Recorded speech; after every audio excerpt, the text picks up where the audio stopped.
Hi guys, Mons here. On the second part of today's episode, I'm just gonna go through the Premier League review of the year 2024-2025. Just I'm gonna give a couple of my thoughts on it. Obviously my opinion on a couple of things, as always. And also again, thank you for tuning in to watching this video. If you find yourself on my page for the first time, or if you're a regular viewer, please don't forget to click on the subscribe button, and don't be afraid to leave a comment as well. I'll always get back to you if you leave a comment. And obviously, this year, this season just gone. The Premier League was very interesting one. It was an unpredictable season. It was a very entertaining season as well, as if you're neutral watching it, or if you're a Liverpool fan, for example. Obviously, first of all, I want to start to say congratulations to Arne Slot and Liverpool for completing for winning the Premier League. They had a fantastic year. No complaints whatsoever. If you're neutral watching it, as a Man United fan, it's sickened me the fact that Liverpool won the league. However, you have to congratulate Arne Slot on doing a fantastic job with the Liverpool team. Especially there were a lot of doubt from everyone, in terms of, or anyone I spoke to, in terms of the transition from Jurgen Klopp to Arne Slot. But I felt they came in. Didn't try to change too much. You can see the players actually trusted him, and you only win that trust by the way you communicate to players. And if the players actually you know what you're doing, then players are gonna play out their skin for you. And I felt like the Liverpool players trust Arne Slot, and they actually believed in his philosophy and the way he tried to play football, and that ended up winning them the league eventually. Like I said, people were worried about the transition from Klopp. However, he went smoothly, and he was also a first-time manager in the Premier League, and he also won the Premier League. So congratulations on his slot. Fantastic season. I'm going to see how he does in his second season. Liverpool have been on fire in the transfer market, buying a couple of players. One of my favorites, Kerkez, he's gone to Liverpool. Florian Wirtz, he's going to Liverpool as well. So they've been spending a lot of money. Obviously, next season is going to be very big for Arne Slot, not just in the Premier League, but also in Europe as well. Arsenal finished in second again. Surprise, surprise. That's Arsenal MO1 last couple of years. They're never the bride, always a bridesmaid. I don't like Arsenal at all, but I have to speak as a neutral here. Arsenal had a disappointing season. They were second. They were behind Liverpool by 10 points. They had the best defensive record in the league. So defense is another issue. Obviously, offensively, that's the issue that's where Arsenal lack any potent whatsoever going forward. And so far in the transfer market, Arsenal have just been buying defenders or defensive players, which makes you think twice about Arteta's philosophy. Like, you had the best defensive record in the Premier League, and you still couldn't win the Premier League. So if you put two and two together, what do you think you need to buy? Attackers. So hopefully, well, as a Man United fan, hopefully Arsenal don't buy any attackers. But as a neutral or Arsenal fan, you'd hope Arsenal actually splash the cash and go for a big centre forward. I think they're looking at Gyökeres, and they're also looking at Benjamin Sesko. For me, Sesko is a better option. I feel like Sesko has more to offer. He's a better footballer than Gyökeres. However, Gyökeres goal records, you cannot deny the goal record. He's a fantastic finisher. So whichever one Arsenal gets, if Arsenal get a Premier League striker that can get them 20 plus goal in the Premier League, I think they're gonna go a huge way. Gonna go a big way to win the league. However, I don't know if Arsenal are going to get the transfer over the line. I don't really follow Arsenal transfer that much. I just see whatever the fans are talking about online. So Šeško and obviously Gyökeres are the two obvious options here. If you get Šeško or Gyökeres, if they can get you anything from 20 goals above in the Premier League, I think Arsenal could win the Premier League next season if they can get a striker. They can get them anything from 20 goals plus in the Premier League, in my opinion. Man City had a very disappointing season, but that could be down to a couple of factors. They suffered with injuries. Obviously, Haaland got injured as well, and he still ended up with 22 goals, Erling Haaland. So fair play to him, good centre forward. But even for his standard, he had a disappointing season.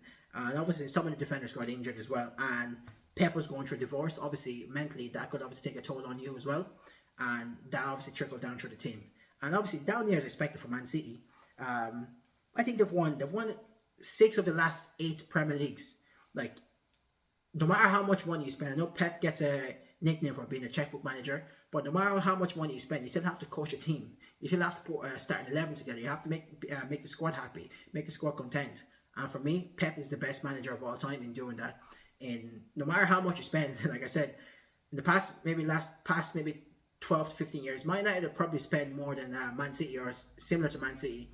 But we finished 15th in the league, And Man City have always finished top of the Premier League or second, and they've won so much amount of trophies. So no matter how much Pep spend, you still have to coach a team. And Pep is, for me, the greatest coach of all time. And I think this year he's back with his wife, so hopefully his mental is in the right place, and maybe fatigue obviously set in for the players. And subconsciously, when you're used to winning everything every year, your motivation level goes down a little bit, and subconsciously that can happen to players. Everyone's human. So after the down year for Man City, everyone's doubting them. I think they'll come back next year very strong, in my opinion. And also, Newcastle, Villa, and Forest had a pretty good season. Obviously, Villa and Forest will be gutted they didn't get into the Champions League position. It was there for them, especially Nottingham Forest. I felt like Nottingham Forest, the expectation started year wasn't Champions League, but however, they got into that position for a majority of the season. I felt they should have seen it through, but they had a couple of poor results. I think the Leicester result really killed them as well. I think they lost to Leicester, or they drew to Leicester at home, or something like that. That really killed the Champions League spot as well. Newcastle, Eddie Howe, fantastic job. I think 2 years ago they were in the Champions League. They finished mid-table in the Premier League. However, this year they were all in the Premier League, no Champions League. They finished fifth, and fifth in the Premier League got them qualified for the Champions League. So Eddie Howe has done a fantastic job in my opinion. Isak, fantastic player, best centre forward in the league, best all-around centre forward in the league in my opinion. Obviously Haaland, for me, is probably the best. Him and Haaland are like 1A, 1B. I think Alexander Isak and Erling Haaland are like 1A and 1B. Both great finishers. I feel Haaland is a lot more explosive, a lot more physical, whereas Isak is a lot more technical. It gets other involved in the play.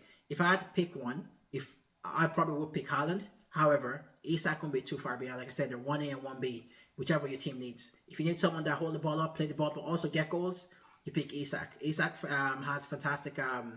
He's fantastic at bringing people involved in play. And Haaland is just he's just a machine. Haaland's a machine.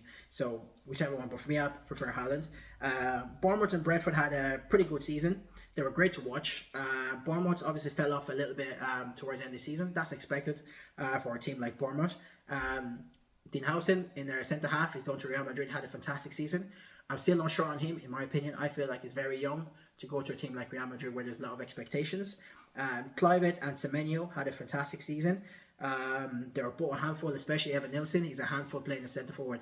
Semenyo can finish off both feet. He's a fantastic player, technically and physically as well. He's such a fantastic player. I feel like maybe next year or the year after, someone's going to get Semenyo out of Bournemouth, in my opinion. For Brentford, Mbeumo and Wissa, fantastic two-man game. Honestly, those two were fantastic all year round. For the whole of the season, they were very consistent. Like Mbeumo finished with 20 goals, 7 assists. That's a great return. And you see Wissa finished with 19 goals and 4 assists. That's also a fantastic return for a team like Brentford.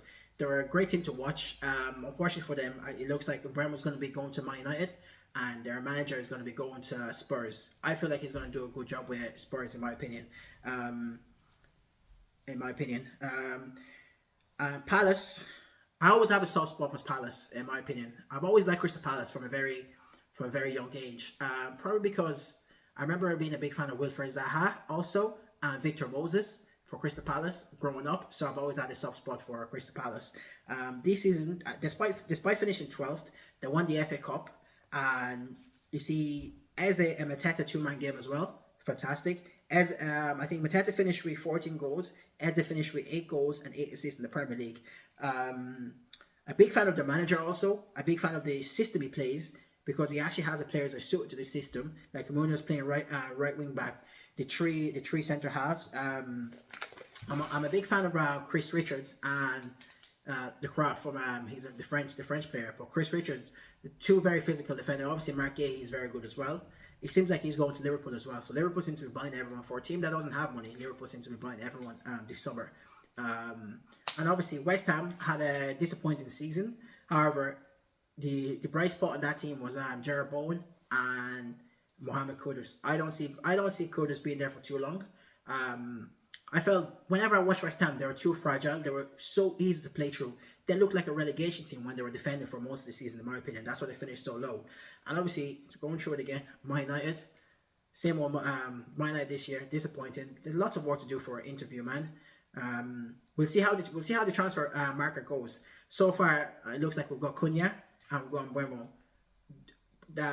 Attacking wise, we needed to get more goals, so I take a little bit of pressure off Bruno. So I think Mbeumo and Cunha are two very good additions.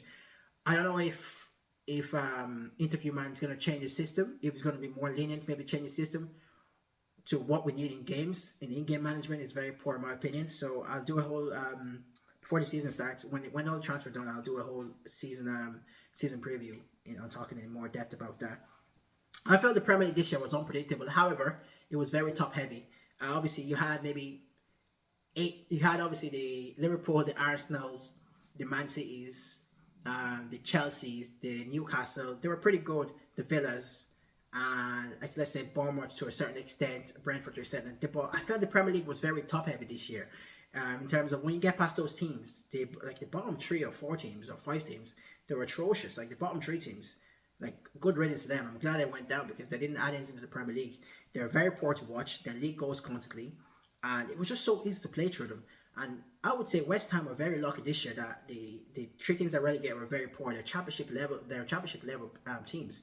If they weren't, I felt West Ham could have got relegated this year, in my opinion. That's just my quick summary of the Premier League. If you made it, like I said, if you make it to the end of this video, thanks again. I really appreciate it. If you have any comments, you agree with any of my take, if you disagree with any of my take, please don't be afraid to leave a comment underneath. I'll always get back to you. I love being able to debate and bounce ideas of each other in the comment section. Thank you very much. I really appreciate you making it to the end of this video, and don't forget to click on the subscribe button. Thank you. Have a lovely week.